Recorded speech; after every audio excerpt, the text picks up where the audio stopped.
Okay students, एक बार फिर मैं आपके सामने विनीत सर। अब मैं आपको जब हम लोग dissolution of partners capital partnership firm हम लोग ऑलरेडी पढ़ चुके हैं, इसमें काफ़ी कुछ मैंने आपको बता दिया है। आज हम लोग इसी में एक और टॉपिक जो अंडरस्टैंड करते हैं, जो इम्पोर्टेंट टॉपिक एग्जाम के लिए भी, that is memorandum balance sheet. ये मेमोरेंडम बैलेंस शीट वर्ड तब आएगा जब क्वेश्चन में पहले से बैलेंस शीट दिया हुआ नहीं होगा। अभी तक आपने जितने भी क्वेश्चन बनाए उसमें बैलेंस शीट दिया हुआ था। बैलेंस शीट में एसेट्स लायबिलिटीज की वैल्यू दी हुई थी, जिसको आपने रिलाइजेशन अकाउंट में ट्रांसफर किया। एसेट्स से कितना रिलाइज हुआ वो एडिशनल इंफॉर्मेशन में आपको गिवन था। लायबिलिटीज का कितना पेमेंट हुआ वो भी एडिशनल इंफॉर्मेशन में गिवन था। बट अब क्वेश्चन में आपको बैलेंस शीट गिवन नहीं है और एसेट्स का वैल्यू गिवन है। एसेट्स से कितना रिलाइज हुआ वो दिया हुआ, बट एसेट्स का वैल्यू कितना था ये क्वेश्चन में गिवन नहीं है और ना ही बैलेंस शीट गिवन है क्वेश्चन में। तो अगेन, जब तक एसेट्स का वैल्यू नहीं गिवन होगा उसको रिलाइजेशन अकाउंट में ट्रांसफर नहीं कर सकते। तो for that to identify the value of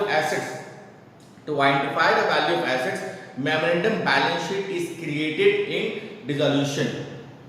clear है? Dissolution of partnership firm chapter में अगर मेमोरेंडम बैलेंस शीट पूछा जाए, क्या पर्पस है? To identify the value of assets, sundry assets का वैल्यू आइडेंटिफाई करने के लिए और मिसिंग वैल्यूज को आइडेंटिफाई करने के लिए हम लोग मेमोरेंडम बैलेंस शीट क्रिएट करते हैं। इसी पे कुछ है नहीं, बनेगा वैसे वही रिलायजेशन अकाउंट, वही पार्टनर्स कैपिटल अकाउंट, वही bank account. But before that you have to create memorandum balance sheet. For that we take one question, आपके बुक टीएस ग्रेवाल के क्वेश्चन लेते हैं तो उससे आपको और अच्छे से अंडरस्टैंड हो पाएगा।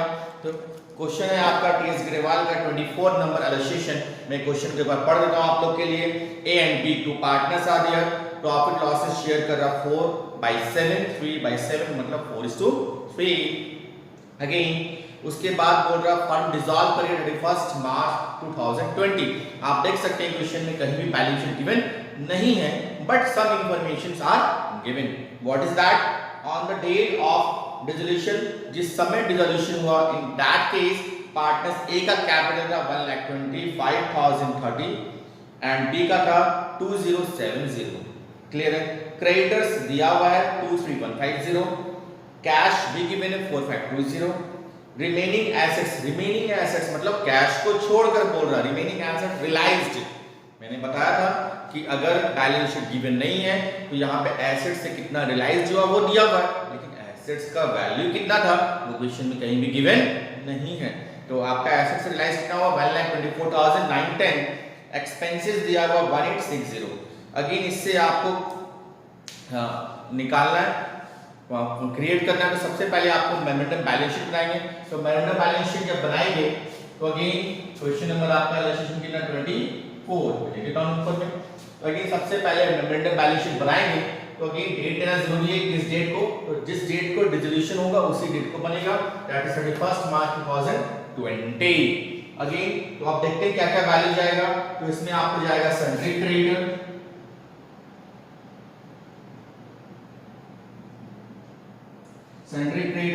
That is 23,150। क्लियर है? कैपिटल जाएगा, कैपिटल ए का, तो ए का 1,25,030 एंड बी का है 2070। इन सबको ऐड करेंगे तो 1,27,100, 1,27,100 that is the total capital of A and B. Next आपका और जो गिवन है कैश, तो कैश तो एसेट साइड जाएगा और कैश इज 4520। अब इसको आप ऐड कर दीजिए, टोटल को ऐड करेंगे तो 0 5 2 0 5 1 1,50,250, 1,50,250 that is the amount of total liabilities. And उसमें आपका 1,50,250 में माइनस करेंगे 4,520 that is the amount of cash. Remaining value क्या हो जाएगा? एसेट्स। रिमेनिंग वैल्यू क्या बचेगा आपका? Sundry assets. तो कितना बचेगा 0 3 7 5 4 1 1,45,730 ये आपका रिमेनिंग वैल्यू बैलेंसिंग फिगर आप लिख सकते हैं यहाँ पे बैलेंसिंग फिगर क्लियर है ये लिख दीजिएगा तो एग्जामिनर को पता चलेगा कि यहाँ पे बैलेंस फिगर आया क्लियर है कोई दिक्कत यहाँ पे एकदम इजी था। अब जैसे आप बनाते हैं वैसे तो सबसे पहले एसेट्स का वैल्यू जाएगा रिलेशन के डेबिट में और क्रेडिट का वैल्यू जाएगा रिलेशन के क्रेडिट में। तो यहाँ पे आपका हो जाएगा 2 सन्ड्री एसेट्स और दैट इज 1,45,730 क्लियर है। और क्रेडिट आपका जाएगा bye sundry creditor that is 23,150 अब एसेट से कितना रिलाइज हुआ क्वेश्चन में दिया 1,24,000 तो एसेट से रिलाइज हुआ बाय बैंक क्योंकि बाय बैंक लिख सकते हैं क्योंकि क्वेश्चन में कैश गिवन है तो कैश से लिख देंगे क्योंकि बैंक नहीं है।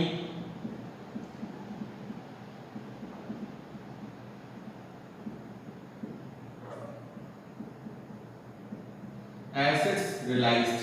How much amount is that? 1,24,910. 1,24,910. यही गुड। अब यहाँ पे क्रेडिटर के बारे में कुछ भी नहीं क्वेश्चन ने बोला तो क्रेडिटर के बारे में क्वेश्चन में कुछ बोले या नहीं बोले यू हैव टू पे द लायबिलिटीज। मैंने बताया था अगर जो लायबिलिटीज आपने लाइसेंस में ट्रांसफर किया है अगर क्वेश्चन में नहीं बोला you have to repay that liabilities उसका रीपेमेंट करेंगे यहाँ से टू कैश क्रेडिटर लिख देंगे ब्रैकेट में 23150 और एक कैश और होगा that is for expenses. Expenses भी है ना तो एक्सपेंसेस से कितना अमाउंट आपको शो कर रहा है 1860। अब इसको यहाँ पे टोटल कीजिए आपको देखना प्रॉफिट हुआ कि लॉस होगा ठीक है। तो टोटल करेंगे तो आपको 1,45,000 I think debit is more how much is debit 0 3 5 8 and 6 14 1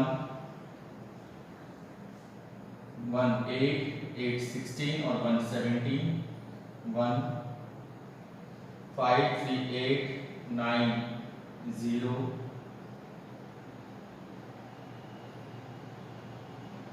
7 1 तो ये टोटल आएगा 170 आप देख सकते हैं 170 740 इधर भी उतना ही होगा 170 740 क्लियर है। अब डेबिट का टोटल करेंगे कितना होगा तो डेबिट में टोटल आपको 0 6 0 8 4 1 और इसको 170,740 से माइनस करेंगे तो 0 8 6 1 2 21680 अच्छा 22680 22680 22680 दैट इज लॉस यहाँ पे लिखा है by loss transfer to capital account तो A and B two partners amount है 22680 ठीक है। अब आपको इसको बांटना किस रेशियो में ये आपको जाएगा A and B 4:3 रेशियो में दिया हुआ ना 4:3 आप इसको बांट लीजिएगा तो आपका हो जाएगा 12960 एंड B का हो जाएगा 9720 इसको डिस्ट्रीब्यूट कर लीजिएगा। इतना अमाउंट जो है आप देख सकते हैं रिलेशन के थ्रू आपको आया इसमें कोई डाउट है तो आप मेरे से पूछ सकते हैं क्लियर है। अब हम नेक्स्ट आपको बनाएंगे इसमें पार्टनर्स कैपिटल अकाउंट और cash account and cash account ठीक है। इतना पहले आप नोट कर लीजिए फिर मैं इसको आपको आगे और एक्सप्लेन करूंगा।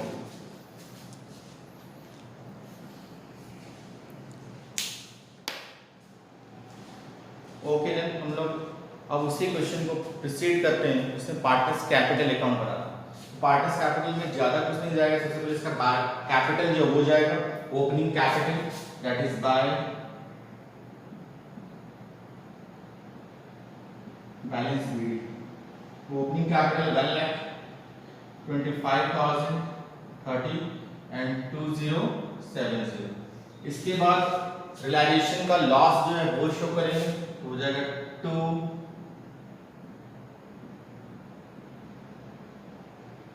रियलाइजेशन अकाउंट, ये आपका अमाउंट है क्या चीज का, लॉस का, तो लिख देना होगा ब्रैकेट में लॉस का अमाउंट है 12960 ए का, और बी का है 9720, और कुछ भी नहीं है, कोई रिजर्व कोई प्रॉफिट कुछ भी नहीं है, इसको बंद कीजिए। अब देखिए किसका क्या अमाउंट आ रहा है, तो अगेन अगर ए का देखेंगे तो ए का आपका क्रेडिट ज्यादा है डेबिट, अगर डेबिट में it means firm have to pay to whom A, तो अगेन टोटल अमाउंट यहां पे 1,25,030, ए का इतना अमाउंट फर्म में निकल रहा है 1,25,030, और इससे माइनस करेंगे 12,960, तो 0 13 में 6 7 7 9 0 2 1 and 1 1 1 1 1 2 0 0 जाएगा 2 कैश, इतना अमाउंट कैश पे करेंगे तो जाएगा आपका 112070,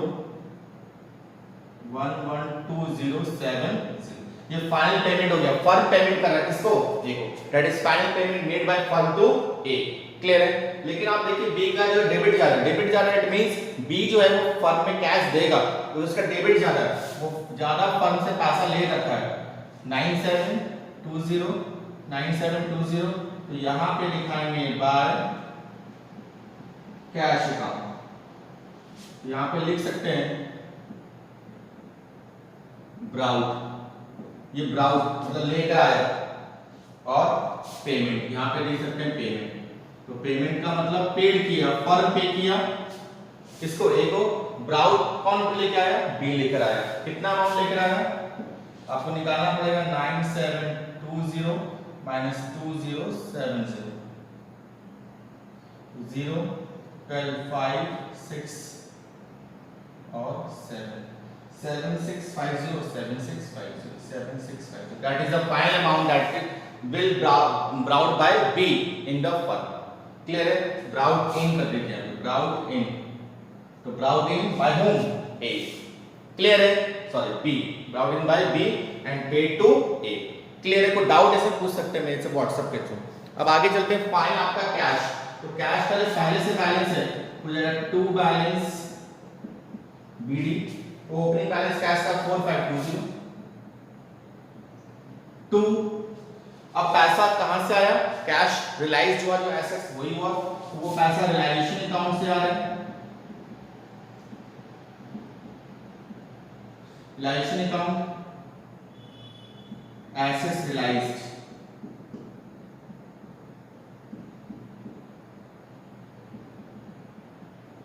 assets realized, how much assets realized आपको दिया हुआ 1,24,910 इतना अमाउंट, ठीक है। पेमेंट क्या हुआ, तो पेमेंट आपने लायबिलिटीज का किया, क्रेडिटर का, तो क्रेडिटर का जो पेमेंट किया यहाँ पे दिखाएंगे वो भी लाइसेंस अकाउंट से किया, ब्रैकेट में लिखा दीजिए क्रेडिटर, तो क्रेडिटर को जो आपने पेमेंट किया था दैट वाज द 23150, एक्सपेंसेस से पेमेंट किया था आपने रियलाइजेशन अकाउंट से, तो बाय रियलाइजेशन अकाउंट,